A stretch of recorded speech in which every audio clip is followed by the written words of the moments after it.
শুভ নববর্ষের শুভেচ্ছা জানাচ্ছি, অভিনন্দন জানাচ্ছি। আজকে আমরা বলতে চাই, আমরা অতীতের সকল দুঃখ দুর্দশা গ্লানি ভুলে গিয়ে আপনার নতুন আমাদের আলোকিত একটি বাংলাদেশের বার্তা নিয়ে আমরা আপনাদের সামনে উপস্থিত হয়েছি।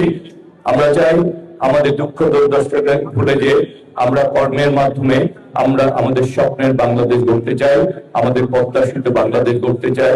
আমরা একটি গণতান্ত্রিক বাংলাদেশকে, যে নতুন বাংলাদেশের স্বপ্ন বাস্তবায়িত হয়েছে, সেই গণতান্ত্রিক বাংলাদেশকে ধারাবাহিকভাবে রক্ষা করতে চাই।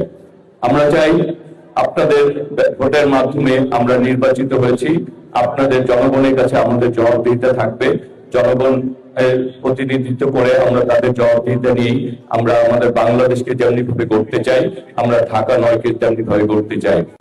যে আনন্দ, আশা, নতুন সম্ভাবনা বার্তা নিয়ে আমাদের বাংলা নববর্ষ 1433 আমাদের মধ্যে আগমন ঘটেছে।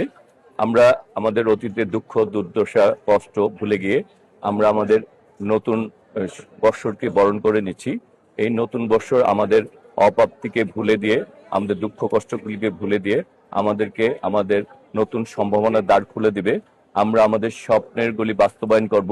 আমরা আমাদের নতুন একটি সম্ভাবনার দ্বার খুলে দেব এবং আমরা আমাদের ভবিষ্যৎ প্রজন্মকে তার প্রত্যাশিত বাংলাদেশ, একটি গণতান্ত্রিক, একটি মানবিক, একটি উন্নত বাংলাদেশকে আমরা এই নতুন নববর্ষের মাধ্যমে আমরা বরণ করে তাদেরকে সেই বাংলাদেশকে উপহার দিতে চাই।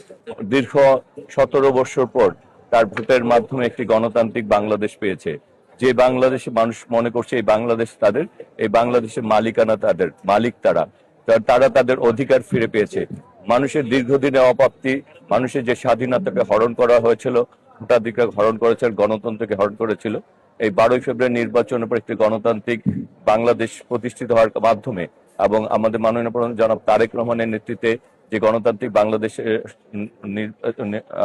এসেছে, সেই গণতান্ত্রিক বাংলাদেশে সকল মানুষ তার অধিকার ফিরে পেয়েছে। এই জন্য মানুষ আজকে আনন্দে সবাই যার যার মতো করে এই নতুন বর্ষকে বরণ করে নিচ্ছে। আমরা আমাদের কৃষকদেরকে এবং ধানের ন্যায্য মূল্যের জন্য সরকার বিভিন্ন ধরনের পদক্ষেপ গ্রহণ করছে।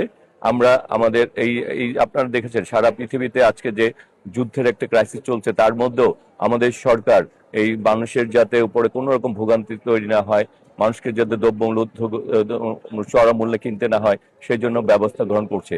সুতরাং আমাদের সরকার জনবান্ধব একটি সরকার, গণবান্ধব সরকার।